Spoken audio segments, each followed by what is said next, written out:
ஆட்டி படைக்கக்கூடியவங்க நவக்கிரகம் அவர் இடத்துல போய் நின்று அவங்க தான் 9 அவர் கோபப்படுவாரா? கோபப்படாத. 9 தான் முக்கியமான எழுத்து, முக்கியமான தெய்வம். அது போலவே இந்த பரமக்கடவுள் இருக்கின்றேனே எனக்கு 2 மனைவி தம்பி. 2 பொண்டாட்டியா? 2 பொண்டாட்டியா? ஒண்ணு வச்சுன்னா சூத்துக்கு சுண்ணாம்பு வாய்க்கும் வெத்தலையே ஒன்னாட்டம் ஊராங்க பொண்ணை பெத்தவன் தாலியா இருக்கிறான் பாரு, அவன் ஒரு பொண்டாட்டி கூட வச்சிருக்க மாட்டான். என்னாட்டம் ஒழிச்சு 5 பொண்டாட்டி கூட காந்து பண்றான் பாரு, அவன் 10 பொண்டாட்டி கூட வச்சுக்கணும். அவன் காந்து பண்ணுவான். எப்ப மாமியா வீட்டுல கொடுப்பாங்க எல்லாத்தையும் 3 நாள்ல வித்து துண்டு கூட பொண்டாட்டி இருக்குது. 2 மனைவிகள் உண்டு. உன் மனைவி எல்லாம் வேலை கொடுவேன். எங்க போய் களை வெட்ட சொல்லி அறுப்பறுக்க சொல்லி என் மனைவி கீழே இறக்கி விட்டதே கிடையாது. ஒருத்தர் தலைமையில உட்காந்துக்கிறா கங்கை உமையவளுக்கு பாதி சரீரத்தை கொடுத்திருக்கின்றேன் உடம்புல. நம்ம பக்கத்துல இறக்கி விட்டதா செம மழை, நம்ம பக்கம் மழை கிடையாது. அது போலவே 2 மனைவிகள் இருந்தும் 2 பிள்ளை, திறமையான பிள்ளைகள் இருந்தும் ஒரு பிள்ளை இல்லாத எந்த காரியமும் நடக்காது. என்ன கொஞ்சம் வேகமா ஓட மாட்டான், ஆனா அவனை கூட்டு வச்சுதான் எல்லா காரியமும் எந்த காரியமும் வந்தவன் விநாயக பெருமான். ஒரு பிள்ளை ஒருவன் உலகத்திலே அழகு படைத்தவன். அழகு என்றால் முருகு என்றால் அழகு, அவன் தான் முருகன். அப்பேர் கொண்ட அழகு படைத்த பிள்ளை ஒருவன் கொஞ்சம் தொம்பியுமா இருப்பான், ஓட மாட்டான். ஆனா அவனைத்தான் நாம தேடிப்போம். அப்பேர் கொண்ட பிள்ளை ஒன்று. 2 பிள்ளைகள் இருந்தும் 2 மனைவிகள் இருந்தும் ஒருத்தன் கல்யாணம் அடிச்சான், ஒருத்தன் செருப்பு காலால மூஞ்சில வச்சான், ஒருத்தன் வில்லால் அடிச்சான், ஒருத்தன் கிளம்பால் அடிச்சான். என்ன படாத பாடு நான் பேர் அடி வாங்கிக்கணும். ஒண்ணுமா இருக்குறீங்க செத்துட்டு இருக்கணும். சாகலாம் என்று விஷத்தை குடிச்சேன். விஷத்தை கூட அது நெஞ்சில நின்னு போச்சு. அது கீழே போகவே அது கொண்டை விட்டு கீழே போக இறங்கவில்லை. ஆமா, மண் சுமந்து என் கால வித்தியாசம்.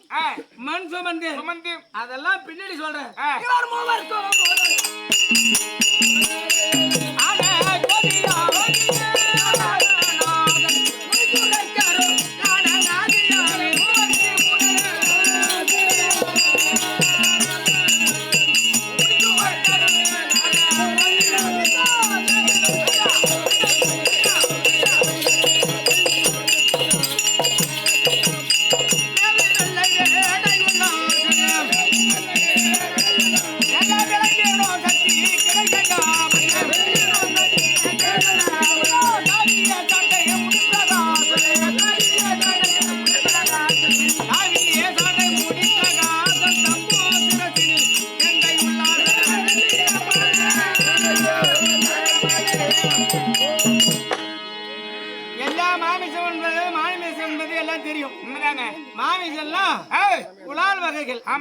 எல்லா கறியும் சாப்பிட்டு பார்த்திருப்பேன். கறி வகைகள் பிள்ளை கறி சாப்பிட்டுக்கிறியா? சாப்பிட்டுக்கிறேன். என்ன பிள்ளை? அணியாம்புள்ள, கீரி புள்ள, மனித பிள்ளைகள். மனித புள்ள உனக்கு யாரு அறுத்து போற? இந்த மாதிரி மனித பிள்ளையை சாப்பிட்டுக்கிறேன். நான் சாப்பிட்டுக்கிறேன். குழந்தையா? ஆமாண்டா. அறுத்து அதே 1 விதம் 2 விதம் கிடையாது, 32 விதமான பதார்த்தத்தோடு வச்சு சாப்பிட்டுக்கிறேன். மனித பிள்ளையா? தெற்கே திருச்செங்காடு சொல்லபடியான இடத்திலே சிறுதொண்டன் வெண்காற்று நங்கை இருவர்களுக்கு வெகு நாட்களாக பிள்ளை இல்லாது என்னுடைய அருளாலே அழகான ஒரு பிள்ளை பிறந்தது. அது பிறந்ததிலே இருந்து அந்த சிறுதொண்டனும் வெண்காற்று நங்கையும் ஒரு நாளைக்கு 1000 பேருக்கு போஜனம் அளிப்பது வழக்கம். அன்னதானம் விட்டு வராங்க. ஒரு நாளைக்கு 1000 பேர். பேசாதமாதா அந்த உன் குரல் என் குரல் ஒன்னதான் இந்த மைக்கில் இருக்கு.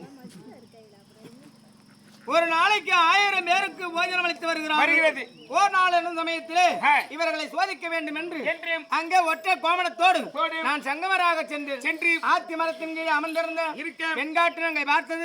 மன்னா உச்சி பொழுது ஆகிவிட்டது. ஒரு நாள் தவறாமல் நம் அரண்மனையில் 1000 பேர் வந்து போஜனம் அருந்துவார்கள். இன்றைய தினத்திலே ஒருவர் கூட வரவில்லை. யாராகிலும் ஒருவர் நாள் கொண்டு வா அப்படி என்றவுடனே சிறுதொண்டன் கிளம்பினான். நாட்டை வளம் வருகிறான். ஆத்தி மரத்தின் கீழே அமர்ந்திருக்க முடியாத இந்த சங்கமர பாதத்திலே உழவும் மண் சாமி எழுந்தருள வேண்டும். என் வீட்டுக்கு போஜனம் மருந்துவதற்கு வாருங்கள். வாங்க வாங்க. அப்படி சாப்பாட்டுக்கு நாங்க வாங்க வருந்தி கூப்பிடுறோம். வருந்தி கூட்டால் வருந்தி அழைக்காத விருந்தும் ஆமாங்க சொரிஞ்சி தேய்க்காத எண்ணெயும் சொல்லுவாங்க. உண்மை சுகப்படாது. ஒரு வீட்டுக்கு போனா வரிஞ்சி அவங்கள கூப்பிட்டு சாப்பாடு போடணும். அன்போடு தானே. சாப்பிட்றீங்களான்னு கேட்க கூடாது.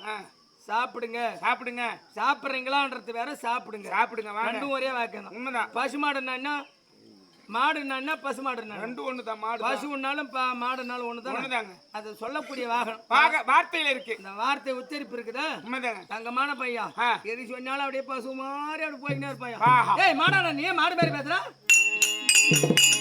வார்த்தை மாட்டை சொல்லும்படியான உச்சரிப்பு அதே போல ஆ. ஒரு வீட்டுக்கு விருந்தாடி வந்தா ஆமா இப்ப இருக்கிற குழந்தைங்களாம் ஆ.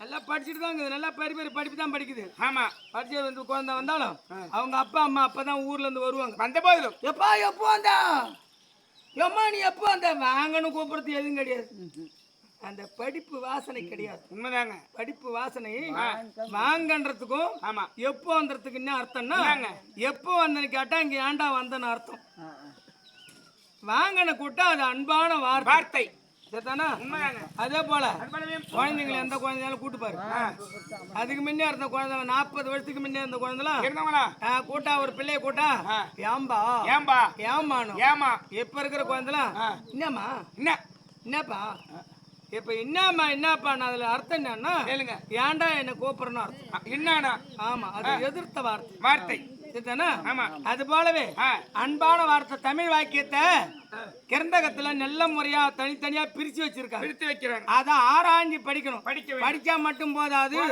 ஆராய்ந்து படிக்கணும் படிக்க வேண்டும் அது போல தம்பி அதுபோலவே அந்த சிறு தொண்டனின் அரண்மனைக்கு போஜனம் அருந்துவதற்கு வாருங்கள் சுவாமி என்று அழைத்தவுடனே அழைக்கேன் அதான் சாப்பாட்டுல கம்னரா சாப்பாட்டுல 2 பேர் இருக்கிறோம் யார் யாருங்க புளியாப்பக்காரன் ஒருத்தன் பசியான ஆள் ஒருத்தன் அடங்க புளியாப்பக்காரனை கூட்டம் தம்பி சாப்பாட்டு வரையானா வரையான்றா இவர் என்ன காரியம் மீன் ஆக்கி வச்சுக்கிறாரு போல இருக்குது. ஆமாங்க கூப்பிடுறாரு பசியான ஆளை கூட்டு பாரு கூட்டா தம்பி சாப்பாட்டுக்கு வரையணும் முதல்ல வந்து